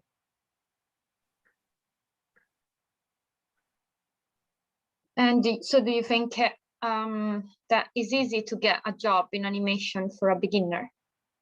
It's easier now than it used to be. I'll say that. Because there's a lot of work out there, you know, because of like Netflix and Disney and everybody else like doing streaming, there are a lot of projects. I've never actually seen it as quite as busy before, for the amount of work that needs to get done. So there is that, which is really nice for, you know, for people trying to get into the industry, is that if you can show that you can do it, you know, that's obviously a prerequisite. You got to show that you can actually do it, and that you have some talent. And do you think there is any? It's much easier to get a job now than it's been for a long time. And do you think there is any age limit? Because someone is asking if 40 is too old to get into animation as a career. I'm a graphic designer and illustrator looking to change. No, I don't think there's a really a barrier to age limit. I don't think that at all. You've just got to show that you can do it.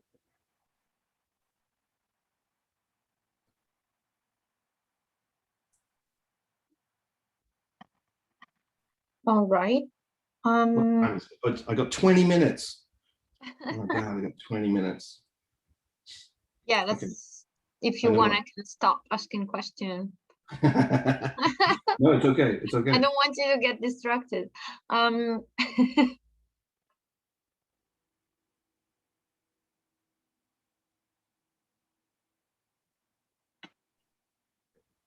Yeah, more questions would be good.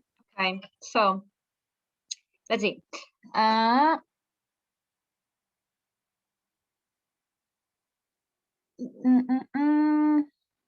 So where to find first job as an animator? What's the best place to start? I got very lucky in that there was a great big film happening in London when I wanted to start, or when I actually quit college so that I could go get a job. I could have stayed in school, but I only did school for a year because that opportunity came up, right?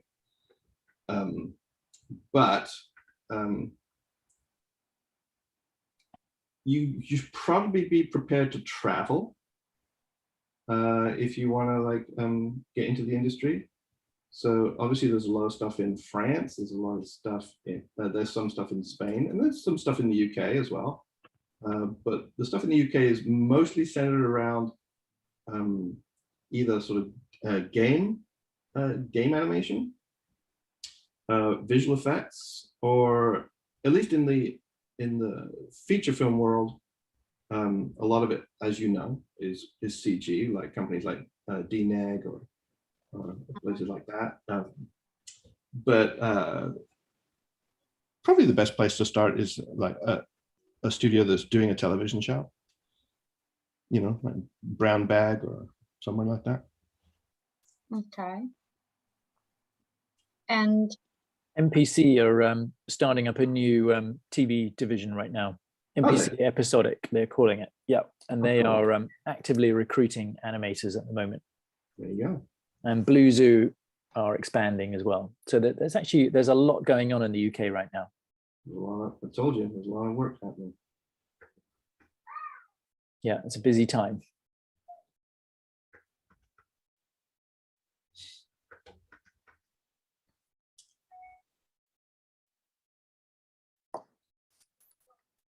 Which questions have you covered, Antonella?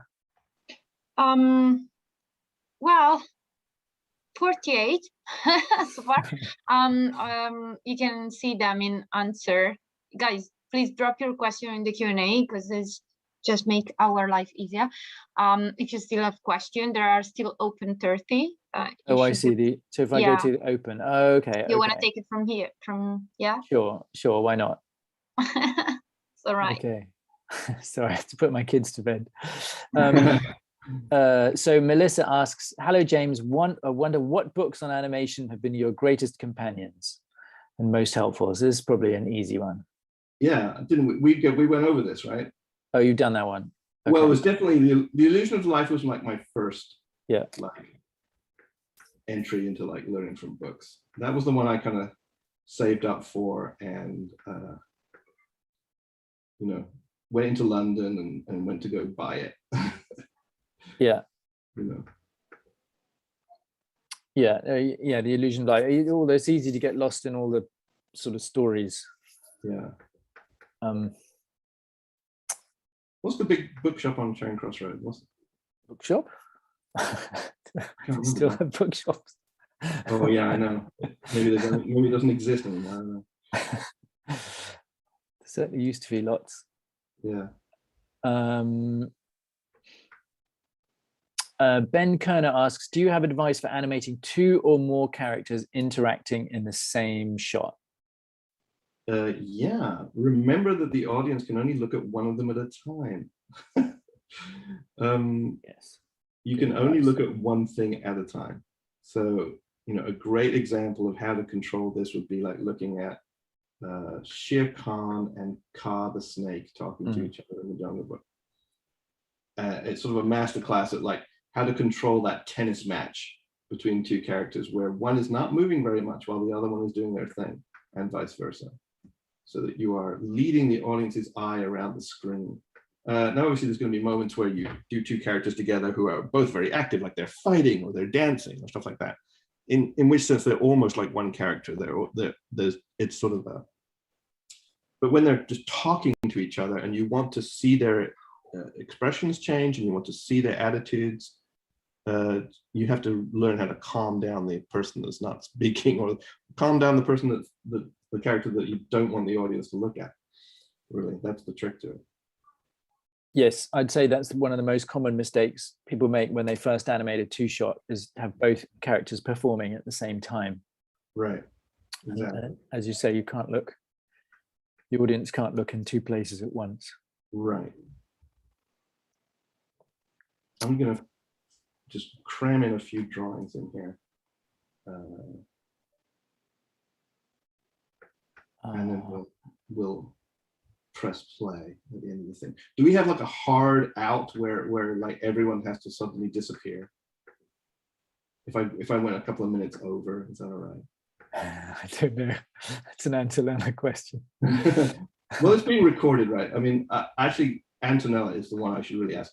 Is there a hard out for you, Antonella? Oh, Antonella may have gone away.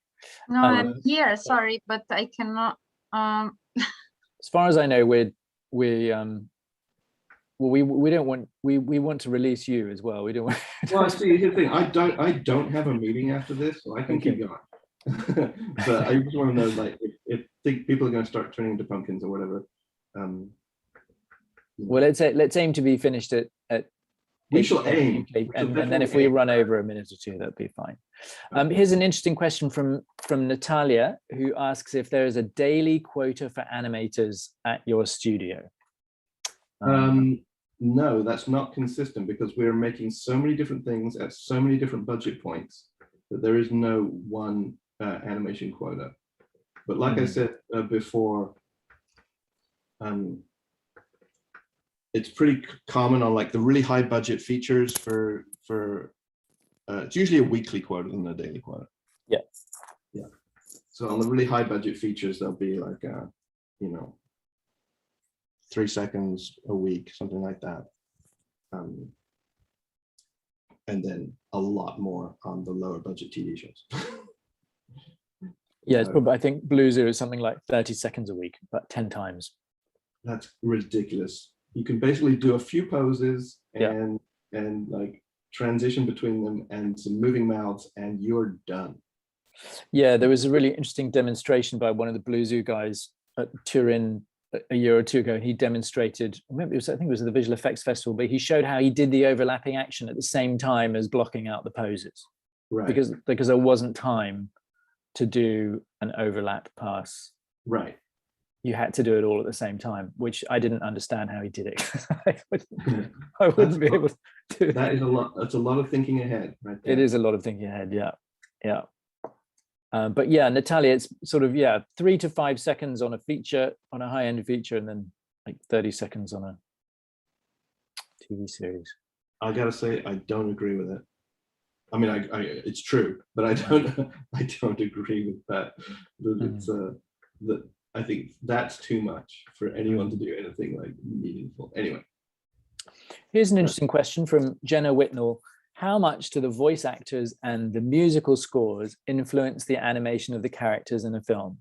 Do you get exposed to what these are going to be in advance in order to develop the look of a character? So you've been a lead animator on many characters. So if it's a musical film, then yes, you get to hear the musical numbers, at least, if not all the incidental score. You'll get to hear the musical numbers, obviously, because you have to animate to the musicals. If you're doing a musical and you have to do song sequences, then you get that first. And again, it depends on what kind of show you're working on. If it's like a high budget feature, you might get access to the actor a little bit, or at least you'll get access to like having filmed the recording session, so that you can see what the actor has brought to it. if you're very, very lucky, you might actually get to talk to them about like the character and your desires for it, as well as the and you can actually talk about it as a complete character. But that's super rare. I've actually only gotten to do that like a handful of times. Actually got to talk to the voice actor and discuss the character with them. Who did the voice for Tulio? Kevin Kline. Kevin Kline. And did you get to attend the recording session and do some drawings? I talked to Kevin Kline. They were doing recording sessions together, so him and Kenneth Branagh were actually doing sessions together, which is unusual. Yes. But yeah. And did you draw them while they were doing the? No. I once got to do that on Quest for Camelot, which was not a great film, but I got to do the villain Ruba, and I got to go to the recording session and draw Gary Oldman doing the lines. Yeah. And I was actually able to use my thumbnails in the animation, which actually really helped later on. That is a great help. But it was very unusual and it's never happened before or since. Right.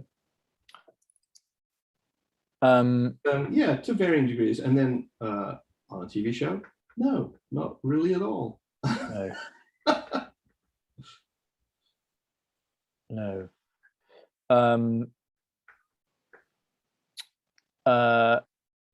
And someone anonymous says, how involved in Animate are animators in the writing process? Do they collaborate closely with writers? I think if you're on a short film or something where it's, but normally no, you don't. You're like an actor on a movie. The actors don't get to collaborate with the writers. Or if you're in a live action movie, if you're an actor, you get to show up and you perform the script, at the direction of the director. So in that regard, it's very similar to being, kind of like a live action actor in that regard, where you are. That's your job. Your job is to tell the story visually, but it's not your job to make up the story as an animator. The same person asks, he's wondering if you knew whether Road to El Dorado was originally conceived as a gay love story, but I'm pretty sure it wasn't. No, I'm pretty sure it wasn't, but it is interesting to me that a lot of those movies do have very gay overtones in them. They were both in love with Chell, weren't they? Well, supposedly, but they're jumping into jacuzzis with each other all the time. I totally see it. But it was not pitched to me that way. Put it that way. It was not pitched to me that way. I vaguely remember people talking about it at the time. Here's a nice question from Alexandra Tenase. She says, Spirit is my favorite movie of all time. I read a lot of articles about how special the production was because of the difficulty of horse drawing. How was that experience for you? Like I said earlier, it took me a while to do a lot of really bad horse drawings. I don't believe you. They looked pretty good to me. You didn't see them. I didn't show them to anybody. It took a while for me to really like. I'm going the wrong way here. I'm going to go this way instead. Of like trying to figure out how to draw horses, and I would change my input. The thing that helped me was changing my input when I got in a rut or I got stuck. So I would like go to the horse anatomy books and I would look at them for a while, and I would go blind pretty quickly and go like, I have no idea what I'm looking at anymore. They're all just covered in muscles. What the hell's going on here? So I would do that for a bit until I kind of started to go blind, and then I would actually go and sit with some real horses and go down to the equestrian center, which is pretty close to the studio in Burbank there, Glendale, and to actually like go look at real horses for a while, take the anatomy book with me, and try and figure out like what that book was really trying to describe with that drawing. And then I would look at video a lot. If I was trying to figure out the locomotion stuff, I would look at a lot of video. So I would constantly sort of change my input so that I could not get stuck, basically, is the trick that I kind of use to get it slowly into my head, how these animals are put together and how they move. And then we had like a few visiting lecturers come in and do lectures for us, like Stuart Samita came in and talked about bones and anatomy and stuff like that. And Deborah Bennett, Dr. Deb, came in to talk about horse behavior. Yeah. So we had that too, as well, which is a big help. That's right. Yes, I remember Jeffrey really invested in the team. Yeah, and they DreamWorks bought a horse. Yes, they bought one. And it lived. Well, it lived mostly up by Santa Barbara, but occasionally it would come down and spend a couple of days at the studio, and they had a little paddock for it out behind the parking lot. Yes. Ilmi Perez Stubbs asks about good books for animating quadrupeds. Is there a book, particular book that you recommend? There's a really good one. I gotta say, I don't. Maybe we should write one. I actually don't think it's a really great one. I mean,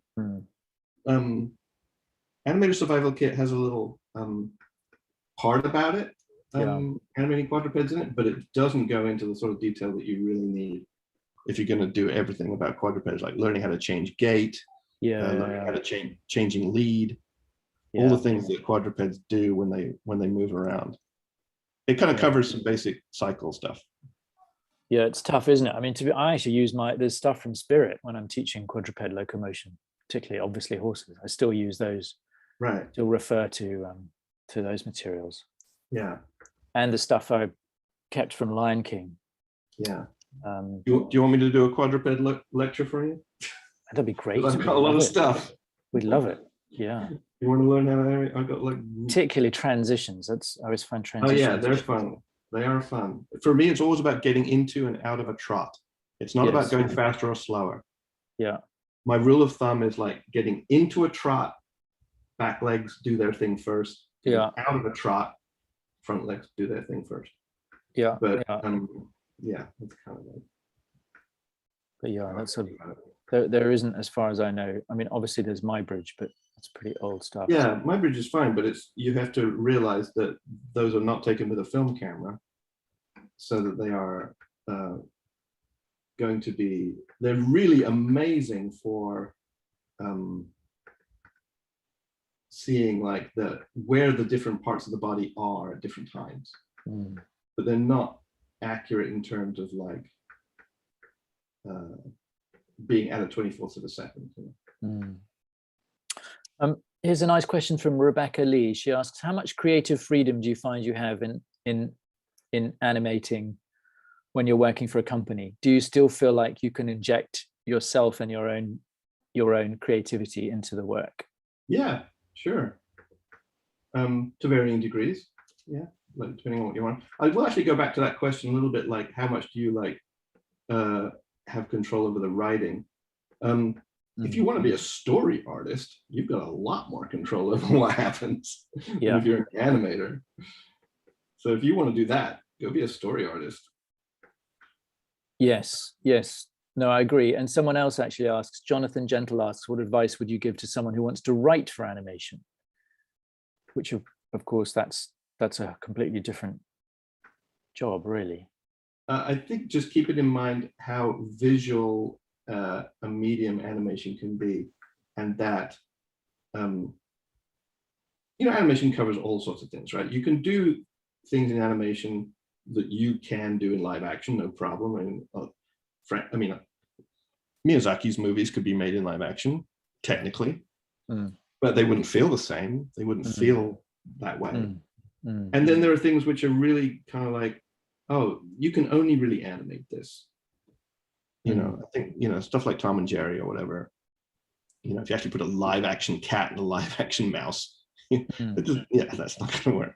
And the thing about Tom and Jerry or something is that it's almost impossible to write a script for a Tom and Jerry cartoon. Well, what would that look like? So I think to bear in mind that animation can be incredibly visual, and to give it the chance or give it the opportunities that the medium needs sometimes while you're writing it Mm. to explore itself visually. If that makes sense at all, if you get a write for animation. Logan Finnegan asks, is there anything you wish you were taught before you entered the industry?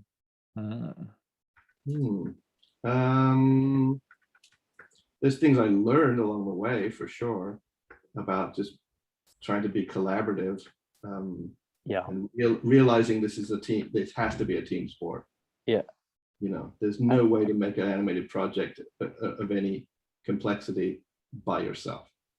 So you're going to have to collaborate with people. Which can be hard. To get something done, which is hard, especially when you're all artists and you all want to say something. Yes. Yeah. It's difficult. Yeah. Yeah. That's why we do tons of group work at Escape Studios for exactly that reason. Yeah. So all the you get through all the tears and tantrums before you graduate. Yeah. Find out just how tough it is.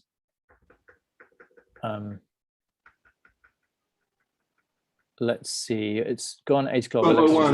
Okay. If I just did like 2 or 3 poses of him swallowing, you know what I'm gonna do? I'm gonna do like one pose of him feeling satisfied with himself, and for that I'm going to just get that first drawing of him, that first sketch of him all the way back here that I did at the very beginning before we even started, and put that there. I can see what I intended him to look like when I started this thing. Someone wants to know his name. Does he have a name? Oh, that's up to you guys. Okay. Jorge Neto asks, do supervising animators take a role in designing the character? So, I mean, you definitely had a big role in designing all the characters you worked on, I believe. Yeah, to varying degrees. Yeah, sure. But yes, sometimes no. It depends. It depends what the makeup of the production is. Yeah. But yeah, sometimes you as an animator you get to help design the characters, doing that sort of final version of them. Certainly the final version. Yeah. Yeah. Yeah. Yeah. But yeah, that's one that kind of depends a bit. I'm going to actually just stick his hands down straight. I think it's funnier.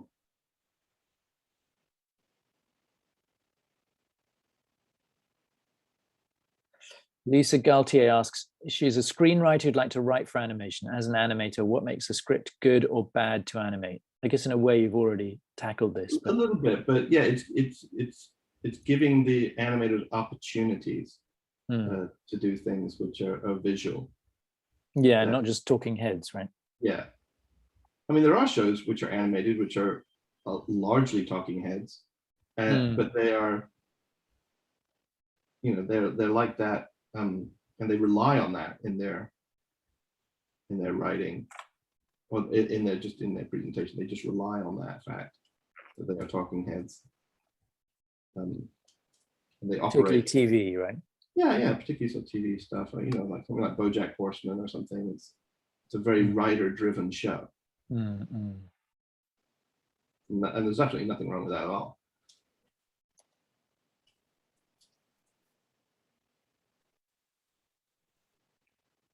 So I guess there's a difference between writing for TV and writing for features. Yeah. Let's see. Jake Lee asks, what was the transition like moving from Disney to Dreamworks? Oh, yeah, I just really enjoyed meeting all the new animators that I was wanting to work with. Because my primary reason for actually going to Dreamworks was that I would get to work with a bunch of animators that I admired their work from stuff I'd seen, like from Animate and stuff. But I would get a chance to work with them, so it was really nice for me to like get to work with Christophe Sarand and you know, William Salazar and, you know, artists like that. That was really fun. William is still there, I believe. William is still at Dreamworks. Yes, he is. Christophe's working with me. Is he? Great. Yeah, That's he's really in good. Paris. He's in Paris, Oh, great. doing kind of what I'm doing. Oh, brilliant. Yeah. Very good. Okay, so if I was to actually do just a couple of poses to like indicate him swallowing here, I would kind of do like, space them out a bit.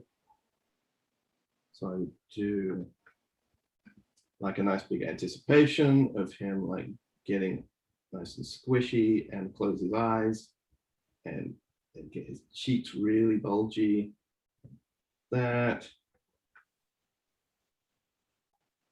kind of thing.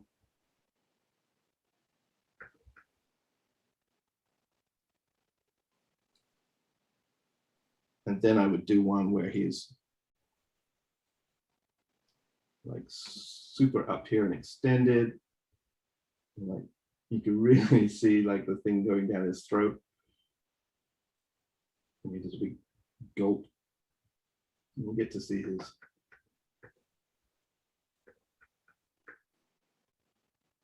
you get to kind of stretch out his neck a bit. That kind of idea.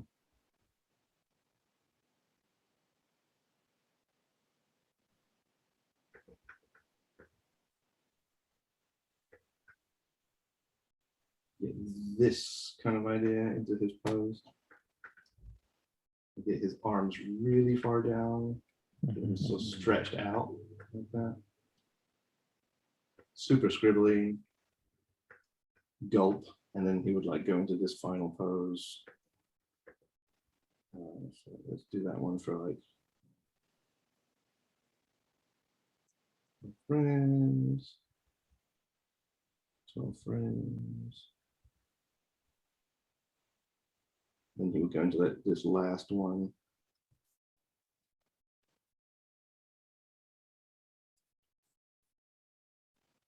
Where did you learn TV Paint, James? I just taught myself. I just bought it and taught myself it.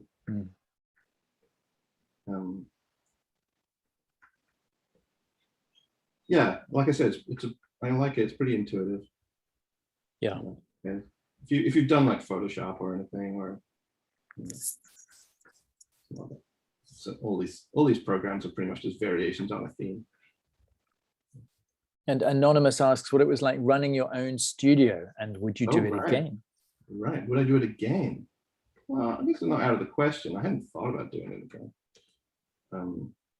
But yeah, I learned a whole lot doing that for sure. Mostly about everything except animating. I was going to say,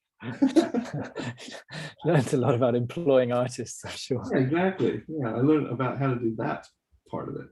It made me a better employee, I think, later on. I know what you mean. You have a lot more respect for the like studio production side of things, and like, you know, how kind of thankless and hard that is. Yes, and how many problems you don't have to deal with when you're just an artist sitting at your desk. Exactly. Yeah. I learned a lot about that, so that was really great. Yes, it gives you a lot more sympathy for your employer. Exactly. Well, all right, I think I'm gonna press play. This is gonna, let's see, get rid of that. Get rid of that.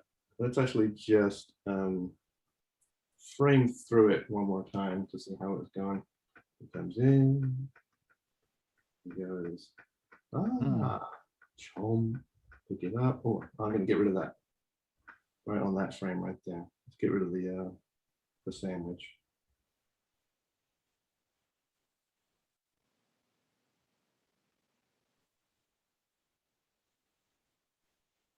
Okay, picks it up, goes,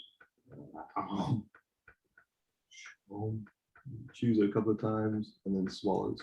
Yeah. Super scribbly, first pass. Let's see what it looks like.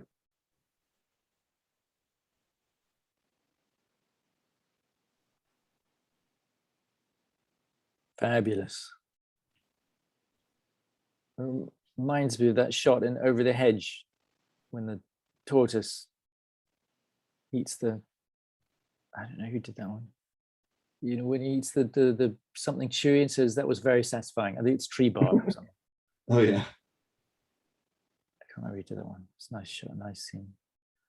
Lovely, beautiful, James. But anyway, that I'm gonna stop sharing now. Very All right. good. Thanks everybody for showing up. This was really, really fun. I really enjoyed it. Hope you guys got something out of it. We did. That was amazing to watch. And thank you for your time. And apologies to everyone whose questions didn't get answered. We did manage to answer 61 questions. Yeah. There's still 51 open. So so another time, save the questions for the next time. But yeah, you know what, if you want to do another one, if you want to do that quadruped thing, we can do that. That would be fun. Yeah, quadruped transitions, that would be amazing. Yeah, we should do that. All right, you guys, it's good to see Thank you. you very much, Yeah, James. Alex. Thank you, Antonella. Thank you so much, James. Bye, everybody. So how can I help you to become a professional animator? First of all, subscribe to my YouTube channel, get all my free stuff. Secondly, if you want to get started now, sign up for my course on animationapprentice.org, or come study with me at Escape Studios, or sign up for